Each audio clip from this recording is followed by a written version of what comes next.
Coming up next on the Filthy Rich Cleaners podcast. If you don't have a lot of processes put together, this takes off that pressure from you to have everything perfectly assembled. You think I had all that shit together when I started? From your first dollar to your first million, welcome to the Filthy Rich Cleaners podcast, presented by ZenMade. Join your host, Stephanie Pipkin, founder of Serene Clean, as she shares proven tips, tricks, and hard-earned lessons. Whether you're just starting out or ready to scale, get ready to discover how to build your own cleaning empire.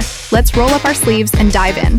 Hello, everyone. Welcome back to the Filthy Rich Cleaners podcast. I am your host, Stephanie from Serene Clean, and in today's episode, we are going to be talking about delegation as well as just operational changes that occur in the life of your business when it comes to you as the owner taking care of pretty much everything and what that can look like at different parts of the business. And also just to share that it is not a one-size-fits-all approach when it comes to delegation. And I want to describe my own relationship with delegation as I've added administrative labor in the office at Serene Clean, and what that has looked like and evolved over time. Because I think that there's a lot of maybe misconceptions or thinking that it needs to be all or nothing when it comes to office staff, right? And so the first thing that I want to tell you is that you do not need to have a full-time office person. That doesn't need to be the first administrative hire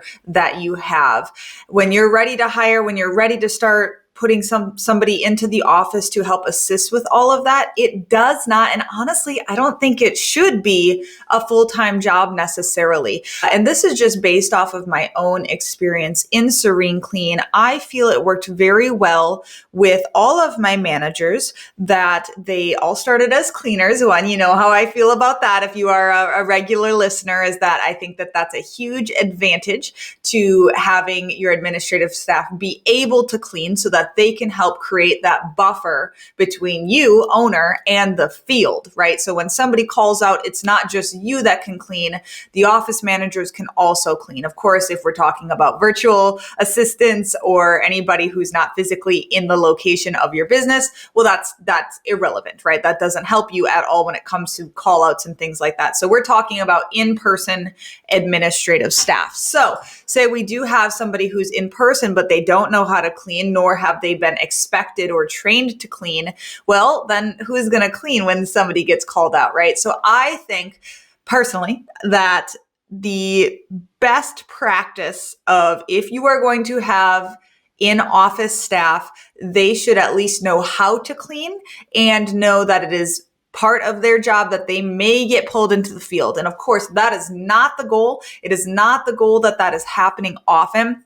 But shit happens, guys, right? Or somebody quits and we need to cover, or it just makes sense from a scheduling perspective that we go take care of like a vacation rental or something so that we can have our regular cleaners on perhaps a regular client or something like that. We will definitely make that decision even up to this day. 6 years in, my managers still can and will go clean. 6 years in, if I am in Wisconsin, I can and will go clean. So all of that to be said, I think it's valuable. I think it is a wonderful thing. And I talked about this, I believe, in last week's episode from like a cultural perspective. It's really good if your management team can clean. It shows a lot of respect, I think, to the cleaning techs if they see that you guys are willing to do that. So that is first and foremost before we get into any of like the details of administrative labor. I think that everybody should be trained as a cleaner. I do. It can be done, of course, without that occurring, especially if you're running independent contractors or you have virtual administrative help. Well, then of course you are the buffer then, or you have to come up with some other type of solution. So that's what I like it of. If the goal as the owner, you, whoever's listening, I'm assuming you're the owner, you might also be a manager, but if the goal is for you to get out of the field and to distance yourself from having to get pulled back in, well, who's going to be the buffer, right? And we can also have fill-in people. We can have somebody who you just build on-call availability into their schedule, but they're most likely going to be doing administrative labor or quality checks or something that isn't cleaning, so that if they don't get called in, they're still being useful to the business, right? So all of this caveat to be said, I believe that should be how we approach administrative staff. I know a lot of people don't, and that's fine. That's fine. This is just my own personal experience and what I would suggest to make it easier to distance you guys from the field when things go wrong. So that is first and foremost. So if we go back to Serene Clean's history, as you guys know, I started as the everything. I was cleaning. I was doing all administrative tasks. There was zero other person, right? So I was wearing every single hat of the entire business. And that obviously is a lot of areas because a lot of you guys are in the same exact boat. And I feel, yeah, all right, that is a painful place to be in, especially before you can afford anybody administratively. But one thing I want to challenge you on is that concept of being able to afford an administrative person. And if we go back to what I previously said, that if we have somebody who can clean and we are transitioning them into the office, this does not need to be all cleaning one week and then all office work the next week. Actually, I would highly recommend you don't do that. And most likely it simply can't happen anyway, right? But if we look at any of my managers, I would suggest you guys go re-listen to those episodes that I interviewed each of my managers, Katie, April, and Crystal. And we talked about what this looked like, this process looked like. They all started as cleaners. And once we're like, yes, we want you in the office, it's not like, boom, they're in the office the next day or the next week. This was a long, painful, transitionary process for us to get them to full-time admin labor. And that simply was just the reality of the situation with the schedule, is that the goal was to do that. Sure, we wanted them to be in the office, but they had regular clients or we had people calling in, we had people quitting. And so it's like, no, you need to go clean. We can't get you in the office today, right? Like we may have had a whole week. We're like, finally, yes, she's going to be in the office all week. We can train and focus on it. And then, oh, we're all cleaning again, right? So that's just the reality of what it looked like. It wasn't pretty. It wasn't this perfect laid out, like, yes, this is what the plan is. I didn't have any like training material for them or anything like that. It was not pretty. It was not polished. Frankly, it was kind of chaotic. But that was the nature of the business at that time. And what makes them fantastic managers is that they are very good at dealing with chaos, right? So that just showed that they were able to roll with the punches and take on challenges as they came on. And they knew, because I made it very clear, like, you're still going to be cleaning somewhat. So make sure that you have that expectation set in place so that they are not getting disappointed or frustrated more so than than is appropriate, considering the situation that they're going to be cleaning sometimes. That's just the way it is because of the type of work that we do. So that's the first thing, is do not aim for they're going to be full-time admin. And frankly, again, coming back to the affordability or being able to afford administrative labor, it really is a math thing. And I would suggest that you keep, let's run an example here. Say you have a full-time cleaner and you're like, I want them in the office. They're going to be great for admin, that, maybe they have experience or they've expressed this interest and you're both feeling the vibe of this. Cause that's exactly what it was like for Crystal, Katie, and April. Is they started as cleaners. I could clearly tell just by spending time with them that, they have the capacity to be really excellent in other roles potentially. So if you're getting that feeling and you have a full-time cleaner, what I would suggest is let's try to get them in the office for 10 hours a week consistently. Can we get 10 hours of time a week freed up from them, put it on other cleaners, right? Because we're going to have to delegate their cleaning work to somebody else. You're going to have to hand it off to somebody else. Can we do that so that we can consistently have them in the office for 10 hours a week? Because they are still bringing in 30 hours-ish, not counting travel, whatever. They're bringing around 30 hours of revenue in, right? We're making money off of them. We're only having to cover 10 hours of overhead expenses associated with them. That is a lot more reasonable for you than trying to cover 40 hours. Also, just from a training perspective and knowing what to have them do, it's a lot of pressure to have them take on all of this stuff. So it's really nice when you're transitioning them into the office to just delegate very specific things. You're not trying to teach them how to do everything in the office. They're going to take on one responsibility off of you, right? Or they're going to help you in an area that maybe we're tag teaming this thing. And then as time goes on, we start training them on all different areas. And it's not overwhelming to them, which is great, but it's also not overwhelming to you from a training perspective, because like sitting down and showing somebody how to do something in the office, whether that be in the software or especially like if you don't have a lot of processes put together, this takes off that pressure from you to have everything perfectly assembled, right? You guys know we use the software Trainual now for a lot of our standard operating procedure, SOP documentation, as well as our onboarding of staff and just really anything to do with scaling and documenting processes. We do that in Trainual now. You can also do it in Loom. However, you think I had all that shit together when I started? Absolutely not. When Crystal came into the office, because she was the first manager, right? She came in and she's like, is this seriously, this is how it's going? I mean, I had some processes, but I was losing my freaking mind. It was a total mess. And luckily, because of her brain, she could come in and help like organize the process of like, wait, this is going to be a more efficient way, right? And that's really what we're looking for in a manager, is somebody who not only can do what they're told and follow something correctly and efficiently, they're also somebody who can look at something and say, there's probably a better way, let me fix this. And you giving them that empowerment to say, yes, I want you to help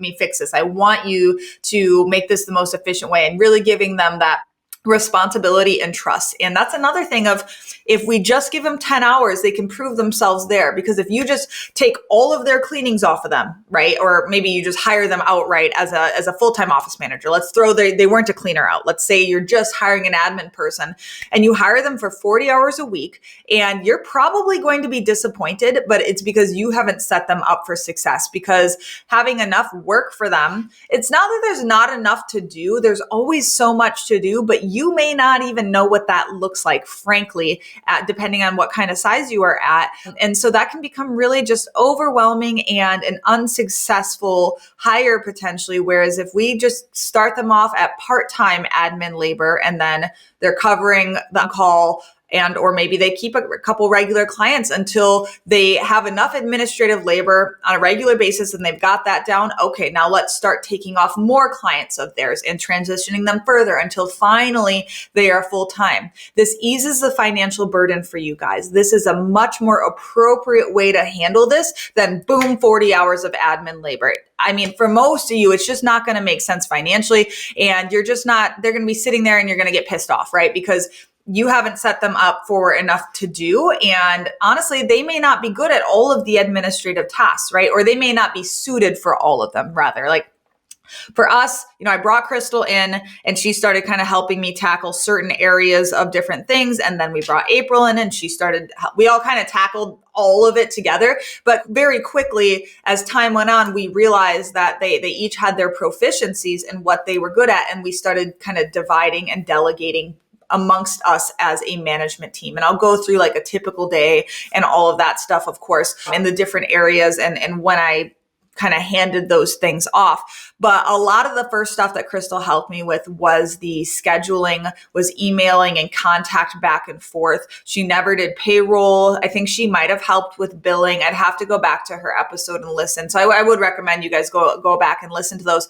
But yeah, it wasn't this all or nothing thing. It was very slow transition, for sure. So I know I'm just beating this dead horse, but I'm just trying to make it clear to you guys, it doesn't have to be like boom, full-time admin person, right? Same with like a virtual assistant. Same concepts apply, of course. So I had Crystal come in. She started helping with those things. And then when April came in, she started helping with calculating payroll, because there was just a lot of manual calculation that was occurring. This is before we realized that we could like run a report in ZenMaid and that would help. And this is also before we had Gusto payroll software, which made things a lot easier. So calculating payroll took hours and hours a week as we continued to grow and tracking all the tips and all of the mileage. So that is something that April took over. However, I still ran the final payroll. Like she would enter all the numbers in and I would review and approve it. So a lot of the processes were kind of like this, where they would take chunks of it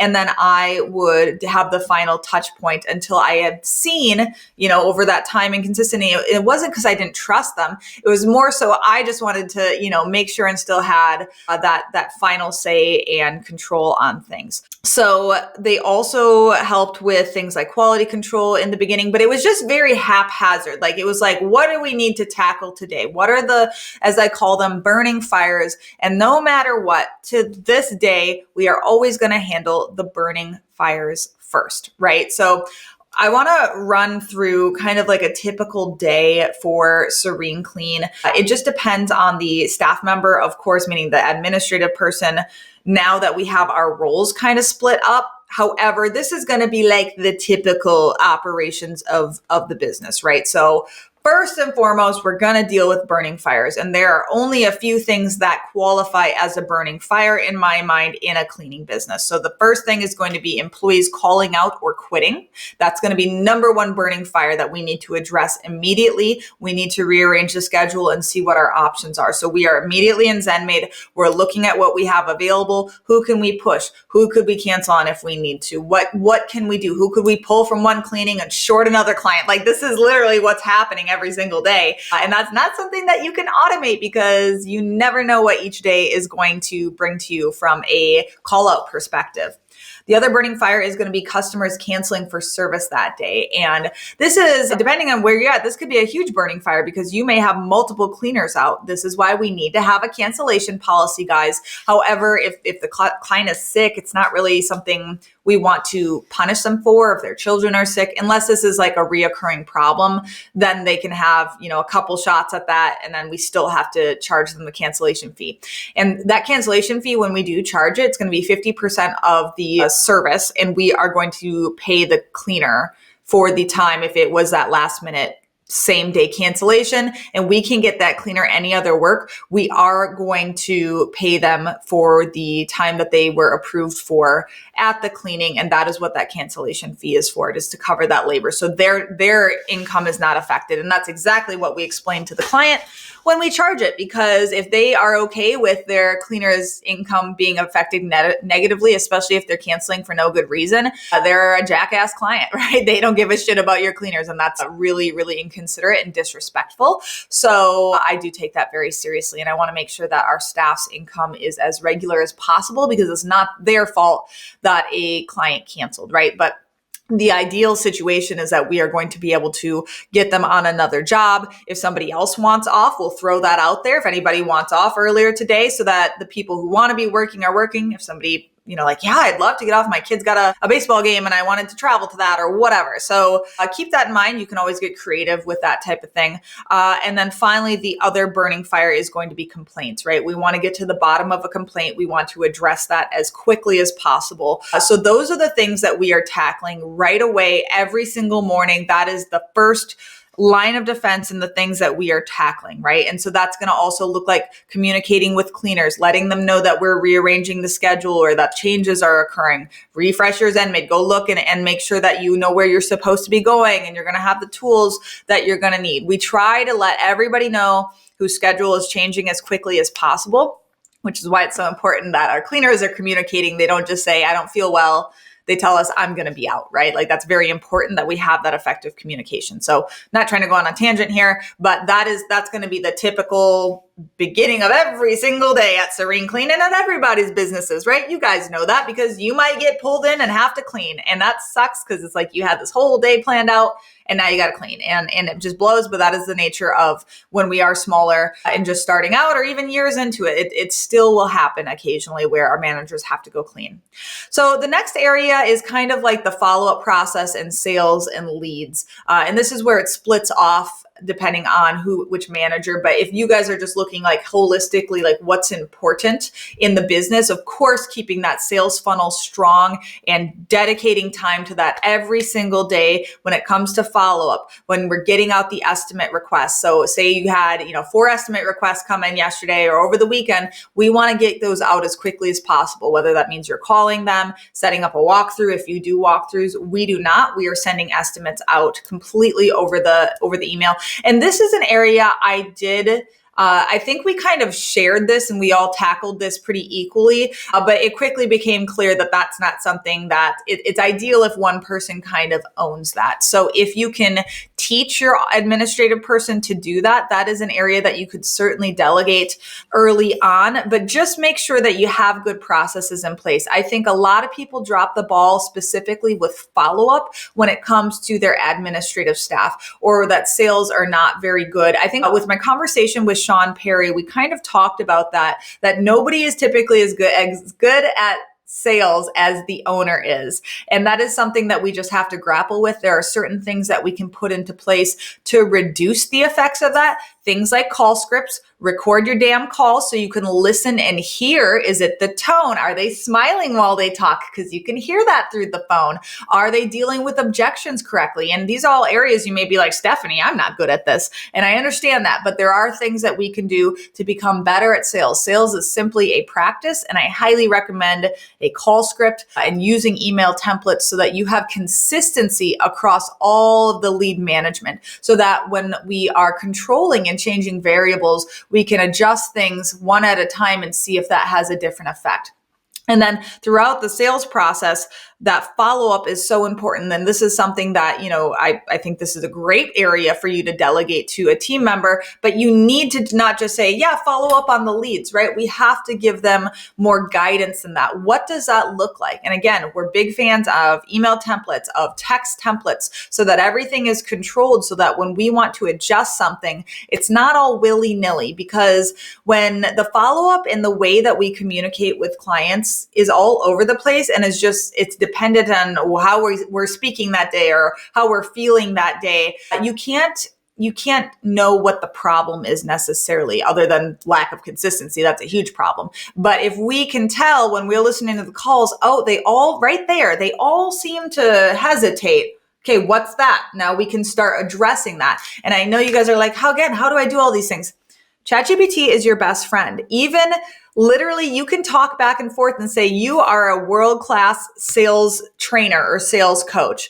I am terrible at sales. Can you help me do some practice calls back and forth? And literally, you can role play with ChatGPT and just prompt it that it's an excellent sales coach, right? It's a top seller of whatever. And I want you to go back and forth with me and practice customer calls. And just you verbalizing that and practicing it. That's exactly what I did. Is I had my managers practice their call scripts. I also incentivized them when we were still answering the phones, that if they closed somebody on the phone, they got $20, right? Every time they close somebody on the phone. And you can absolutely do some type of commission, because nobody wants to answer the phone. What makes you really excited is that at the end of that phone call is maybe an additional $20 for 15 minutes of work that they were already supposed to be doing anyway, right? So how can we make people excited to do something that they're not excited to do? And you just closed a potentially, regular client that's going to be thousands of dollars a year, well worth that $20. So think about the objections, not both from the client perspective, but from the employee perspective, to make them want to do this. And they were very happy to do that. And they tracked all of that and whatnot. And we've gotten away from that now just because closing is so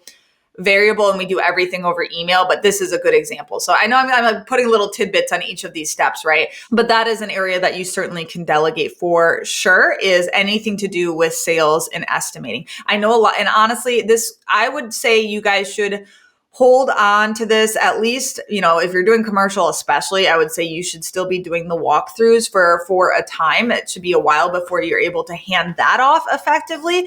But the follow-up process for sure can happen. Sending out the estimates can happen, and the phone calls can happen. But we can't just say answer the phones and then that's it. We have to help them with that. And like I said, there's ways that we can train. You guys know I love the book, The Ultimate Sales Machine by Chet Holmes. I think that that's a excellent resource when it comes to not only sales, but just like how to view sales and how to behave with them, right? So that would be a good one for a manager to listen to as well. So we are going to Follow up on any first-time cleans that were completed later in the previous day as well. We want to see how that went. We never want to send a bill before we hear how the first-time clean went, or we try to prevent that as much as possible, because if the first-time cleans didn't go well and then we send a bill, it's just going to infuriate them more when maybe we could have mitigated the problem. Say, yes, let's go do that touch-up clean if we have to on first-time cleans. Because as you guys know, I call first-time cleans like our Super Bowl. So we really want to nail those, because that's the make or break of,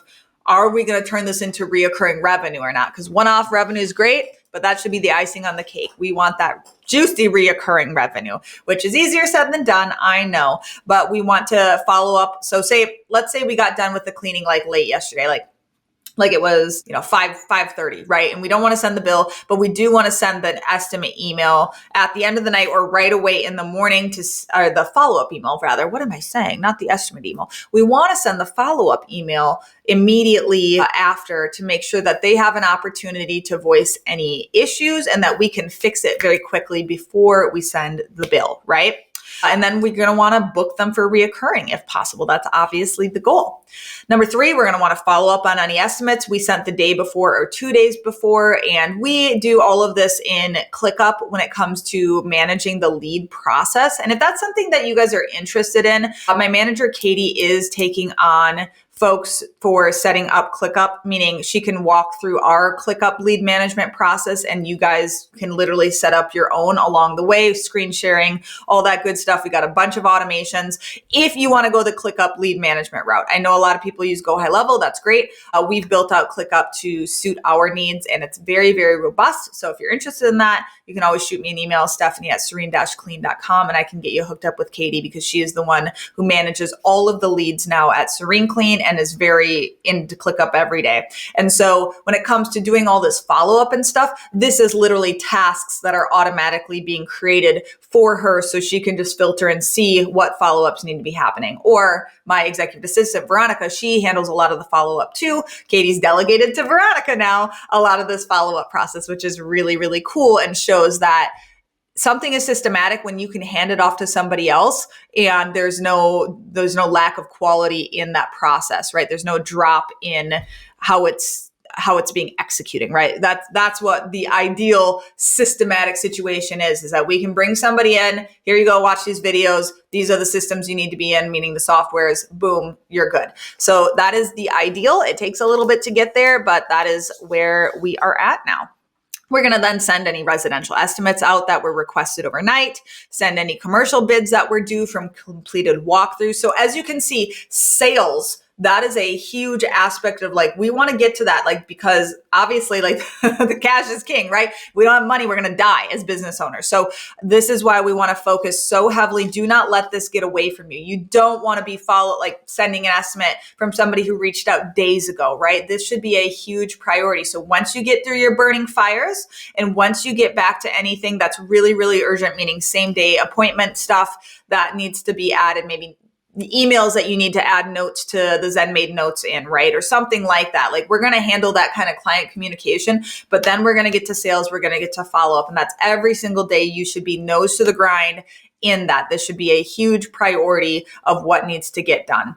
Then we are also going to get into invoicing and charging cards. So we kind of do this midday. So after the first kind of round of cleanings for the day and then the end of day.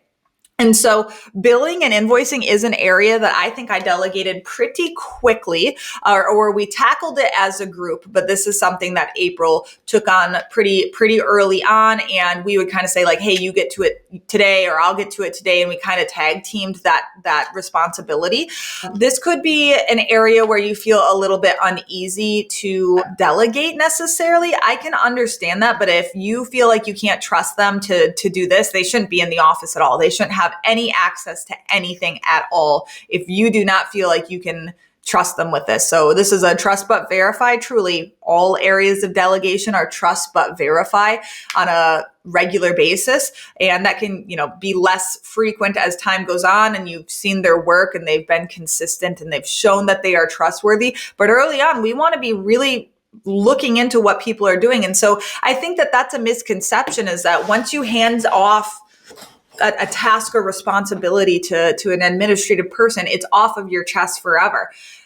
that's asking for trouble, right? Whether that be innocent or nefarious trouble, could go either way, right? Most likely it's going to be innocent. What do I mean by that? It means that they are going to make mistakes. They may be not realizing that they're making mistakes, and they may not be asking you for the feedback. So just make sure that you make them aware, like, hey, I'm going to be checking your work. I just want to make sure that you're not having any issues, and seeing what comes up. Because a lot of times we explain something and we don't realize that we're missing a step or something along those lines, and you want to tweak that. So do be sure to check in on any process that you delegate. Go ahead and check in on every aspect of that fairly regularly until they've proven that they consistently can do this thing correctly and the way that you want it to be done, right? So again, we're going to do that twice a day. So midday and then end of day. April's taking care of the invoicing and charging of the cards. And then the remaining tasks of like the office can be completed at any time of day, and it may not be a daily task, and it's completed by the appropriate person that it is delegated to. So calculating and running payroll before it's due. And for us, this is due by the end of day on Thursday to pay staff each Friday. And again, we use Gusto for that. And that is something that April did. And so for me, delegating payroll was one of the first areas that I hated it. I fucking hated it, guys. I didn't like calculating it. It was very monotonous. And so that is an area, even though I still did that final like submit button, she was doing 99% of it from a very early point on in April's time in the office. So when it comes to what to delegate first, what do you hate the most? And that's what the goal should be, right? You should still be able to do it. You should still be able to do it because you got to be able to check their work. But the relief, the mental relief that that's going to give you as the owner, because you are running around like a chicken with its head cut off, right? That's what you're doing, because that's what I was doing. And if you're not, you lucky duck. I was headless chicken running around, and all of a sudden me being able to hand off payroll, right? And of course, Crystal was already in there helping with all of these other things too. But handing off payroll, something I really fucking hated, that was like, oh, I can breathe a little. I can breathe a little. Still headless, still running around, but I can breathe a bit. So whatever that thing is for you in the business, what do you hate the most? What do you not like to do? What do you struggle with getting done consistently? That should be the thing that you're looking at to delegate. That's kind of how I approached it. Until all that remains eventually is the things that you truly enjoy and want to do, or the things that only you can do, right? So the goal, in my opinion, for all of us owners and CEOs is to only do the things that, one, you enjoy, or two, that you are the only person that can be doing it. And honestly, I've even delegated things that I've enjoyed because it's kind of monotonous and it's not the best use of my time. So now it's like, okay, only I can do this, or I'd have to pay somebody more than I want to necessarily to do this thing. And for me, kind of jumping around of like, what does Stephanie's day look like? I'll wait till the end. We'll talk about what I get to do in my day-to-day at the end here. So calculating and running payroll before it's due, hiring activities. So responding to applicants, following up after interviews, reposting job listings or creating new ones, posting in local Facebook groups, anything to do with hiring, and then running group interviews or setting up interviews. So now, of course, Crystal is the head of HR. She completely owns this process 100%. I haven't touched this in years.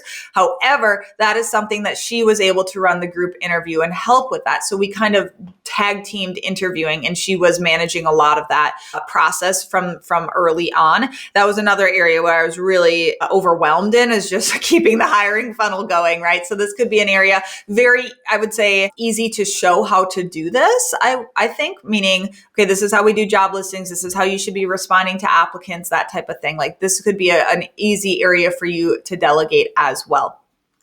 The next area is going to be supply and inventory management, printing off checklists, doing laundry, kind of all of that stuff needs to be done. And again, this could all be tackled with both of you, but these are things that could be handed off to somebody else. So supply and inventory management, and that's going to be all on April right now. Printing off checklists really could be any of them, but I think Katie is the one who kind of handles that. And then doing laundry, anybody in the office is expected to just keep the laundry going, right? Including our cleaning techs. So that's kind of like the literal, like, physical manifestations of things in the office that need to be handled as the business, that could be done. And I would say supply and inventory management. You guys can absolutely have cleaners help you do that, right? And I know I did an entire episode on supply and inventory management and how we do that. So if we can remember to link that down below.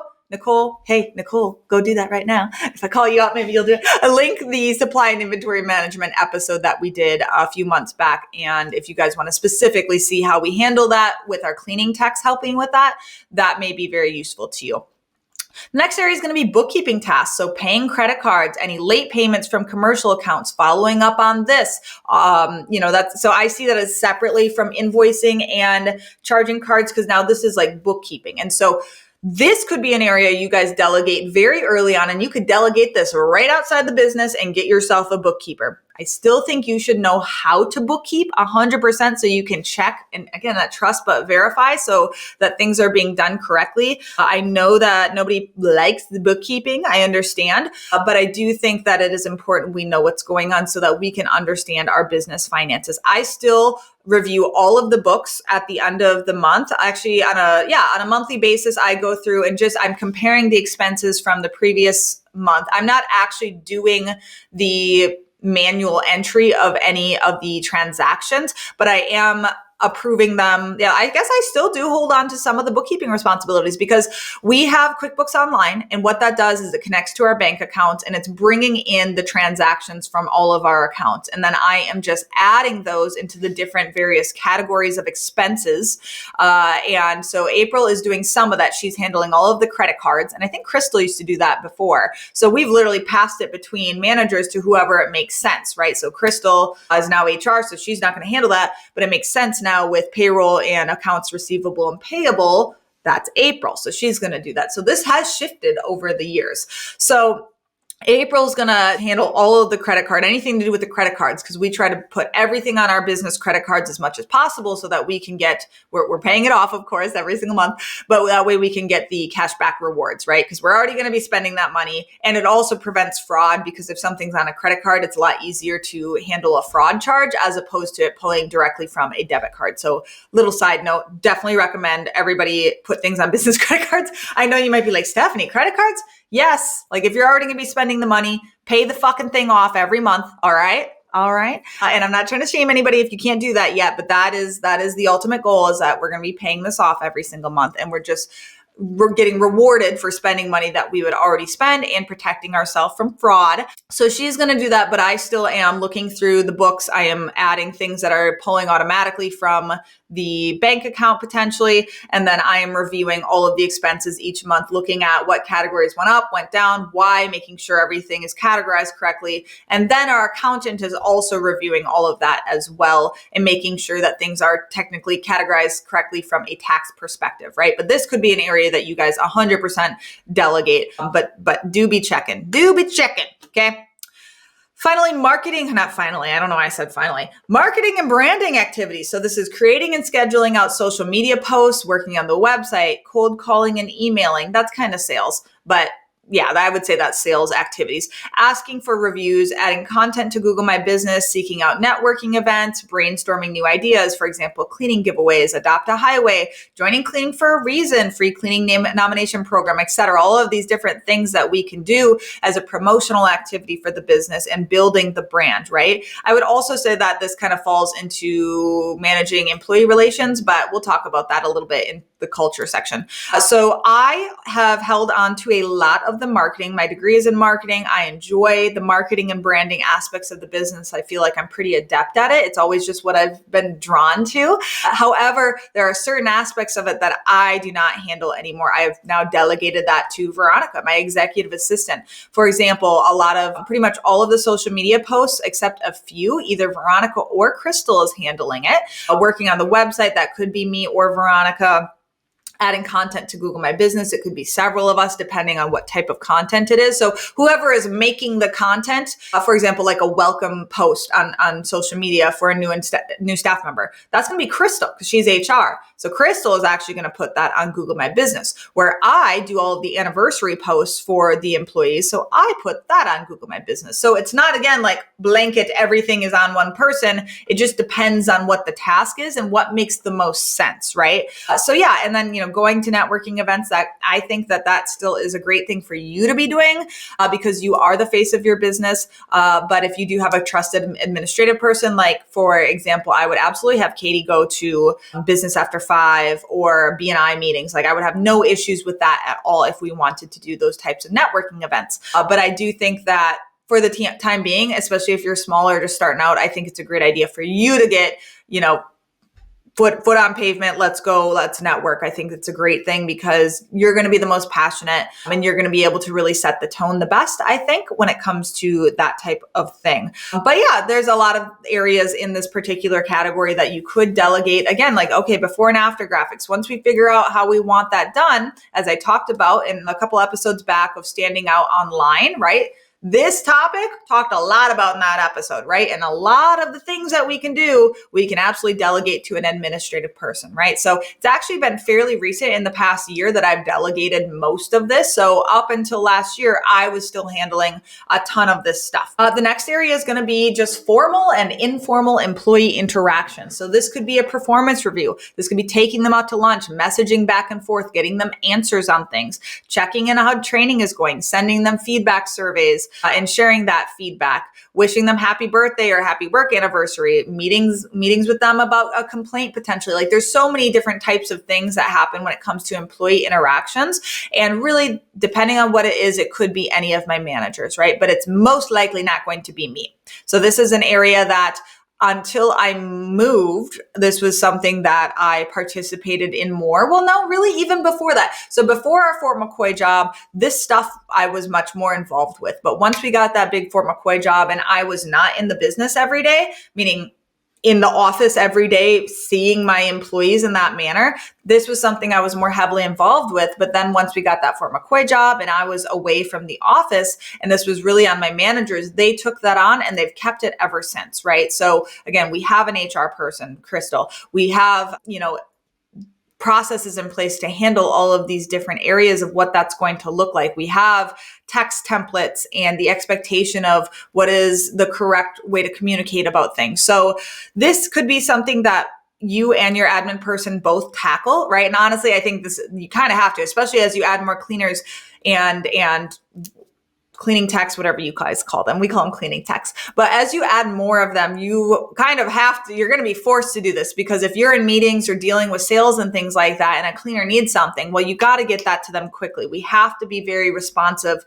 to our folks in the field because they need answers. They need answers quickly. So I would suggest delegating that, or at least the load is shared, I would say, amongst all of the admin, ideally in that scenario. Another area that you can delegate or that you should be doing is this needs to get done basically, and we can decide what that looks like, is updating tracking metrics and performing audits and compiling information. So this is a great area to have somebody else be doing this, right? Like you know how to do it. You record it on Loom and then they take that on, right? Pretty much actually every single person in the administrative staff of Serene Clean has different responsibilities when it comes to tracking metrics and updating that, right? And compiling information. We all have different areas that we are doing. I still update our financial tracking every single week. I am the one who's touching that. That will never be somebody else. That is always going to be on me. I won't let anybody, no, that's me, right?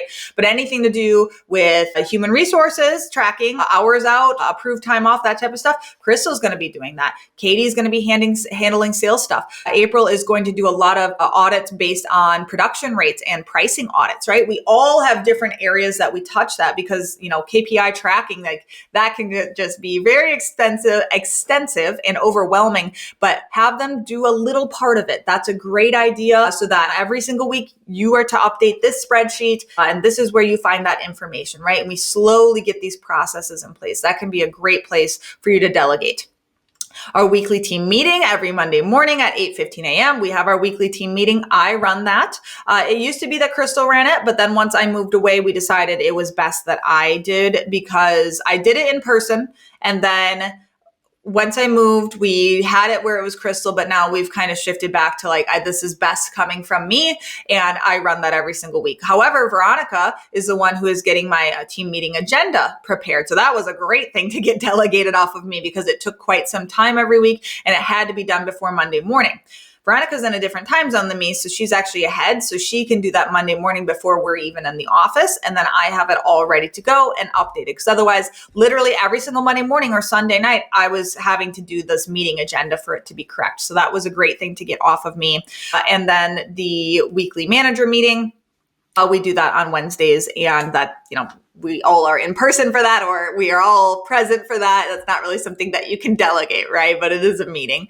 And then just in general, working on systems and processes, right? Like tackling and making things more efficient. This could be something that we're doing as a team, but then assigning like, okay, you're going to do this thing, you're going to prepare this, or you're going to work on this project or create this training or whatever. And then we come together and review it, right? So that's like the operations of Serene Clean, all of the different types of areas. I'm sure I'm missing something, but yeah, there's a lot to be done in it. There's a reason you guys feel overwhelmed. Running a small business is very overwhelming, right? But as you can see, look at all of these areas that we could slowly chip away at and give to somebody else. And again, if you want to go the virtual assistant route, that can work really beautifully, whether that be in America or elsewhere, right? Like that can work really, really well. A lot of our guests have virtual assistants who are not in America, and it works beautifully for them. But I want you to broaden your horizons when it comes to delegation, that it doesn't need to be all or nothing. It also can be little bite-sized pieces. The book Buy Back Your Time by Dan Martell, big recommend on that. That one really blew my mind. That's right before I hired Veronica as my executive assistant, realizing like, holy shit, like something's got to give. I'm really struggling to keep up with everything. And bringing her on like has changed my life. And yeah, so now like my typical day, I mean, I'm just doing so much obviously outside of Serene Clean. A lot of my day is consulting with you guys, or it's a lot of work with ZenMaid, which is awesome. But when it comes to Serene Clean, I'm still running my team meetings. I'm still in my operations meeting every week. I'm still doing a decent amount of the marketing work. I still run the newsletter every single month. So there's some preparation for that. I'm still doing a lot of the financial tracking and auditing, making sure that everything is as it should. I might be meeting with April and asking her questions, or we might be talking about things related to the finances. So I'm still pretty in depth with all of that. I still do, or I guess Veronica now does a lot of the kind of KPI tracking that I used to do, which is great. So there has been just a lot more removal of that type of thing. And then of course, just being involved with the employees when it comes to like the fun, making sure I'm engaged and present whenever I'm interacting with them. But yeah, I'm not meeting with them on a serious note ever, unless it's, if we're having like a second written warning, and we've, like we did recently with somebody, we had a come to Jesus meeting with her, and I was present virtually, and that was very effective because she's completely turned it around, which is awesome. But yeah, other than that, I'm trying to think of like, what are my other responsibilities? Yeah. So I'm in QuickBooks every day. That's going to be something I'm pretty involved with. Let me just look at my other tasks here. I'm going to do all of the like anniversary posts, which I really enjoy. But yeah, it's pretty great. I mean, like I enjoy the marketing and branding. So that's what I've stuck with in large part. I don't know if I guess I do enjoy the financial side of things and digging into the numbers. Or if I want to do a particular audit that I don't want to put on any of the managers because they're busy. I also will be involved in like project work. For example, we just kind of revamped our cleaning checklist, and we added like abbreviation keys. And so we need to do a training module for our cleaners on this new checklist, and it also just needs to go into the orientation process in general, so that this is going forward how we fill out our checklist. This is explaining it. And so Katie actually prepped it all in Trainual in writing, but we decided that this information is very visual and we should make videos for it. So I am recording those videos, and like that is literally the project that I'm working on today. I was working on this morning after my team meeting, is I started recording the videos on how to do these cleaning checklists now and what that looks like, what the abbreviations mean, what does it look like for it to be properly done or improperly done, that type of stuff. I'm recording those and getting those added to the trainual so that our cleaners can go through that training process. So that would be an example of like a project that I'm going to continue working on. But depending on what the project is, that will determine which manager takes on which actual parts of the work, right? So I know that this might be a little bit overwhelming. I just want to encourage you about delegation, that it can be done. It does not need to be all on you, but you need to set these people up for success, right? You can't just dump a bunch of stuff on them and walk away and expect it to go well, right? There may be multiple times where, I'm meeting with my managers and we have to revamp something because it's just not working the way we need it to. Like me and Katie, when we did sit down and create that ClickUp, we were in it for hours. And our brains were like piles of mush after it because we were setting up all these automations and everything. And so, I'll still be involved in things like that when we're like, we need to dig into this. This needs to be redone. I will like that. I actually really enjoy that type of thing because I know those types of overhauls, though they can be painstaking, they often lead to like explosive improvements over time. So I really enjoy when we are able to do that because I know it's making us a more systematic and scalable company and just an easier to manage company in general. So that's kind of what it's looking like on a day-to-day basis. So yeah, guys, I hope that this was helpful to you. I hope it doesn't overwhelm you. It can be done. Just remember, you eat an elephant one bite at a time, right? Take everything that you're doing. Can you chop out one little section of it? And can we train somebody to do that, right? Or can we record looms of us with our screen explaining how to do it, right? And again, buy back your time. Go read that book. It's a really great book. Shout out to Ryan from ZenMade. He's the one who recommended it to me. And it really just changed my life because I realized that I don't need to be doing every single step of single responsibility, that other people can do it and can probably do it a lot better than me because they're more organized. However, I do need to set them up for success. And that's what that book really talks about, is how to set them up for success. So highly recommend that for you guys. So let me know, what areas have you delegated so far? What area would you love to get off your back? What part of your business are you like, oh my gosh, if somebody else could do this, I would be so happy. It would be such a stress relief. Put that in the comments below and I'll try to get back to you and we can talk about it, of like what that could look like. Of course, guys, go join the ZenMade Mastermind. That would be a great place for us to go back and forth. I'm probably going to be much more likely to get back to you there because it's just hard to keep up with YouTube comments necessarily. But please leave, a green heart. I'm wearing this cute little green turtleneck. It's sweater weather, guys. It is sweater weather. So leave me a green heart down below. Hit that like, hit that subscribe if you're not subscribed. I would love to have you as a subscriber. And if you are listening on Spotify or Apple Podcasts, please leave us a 5-star review so other people can interact with us as well as be exposed to our content so we can help more people in our industry learn how to do this damn thing, right? So we're not all alone. All right, guys, I'll see you in the next episode of Filthy Rich Cleaners. Bye-bye.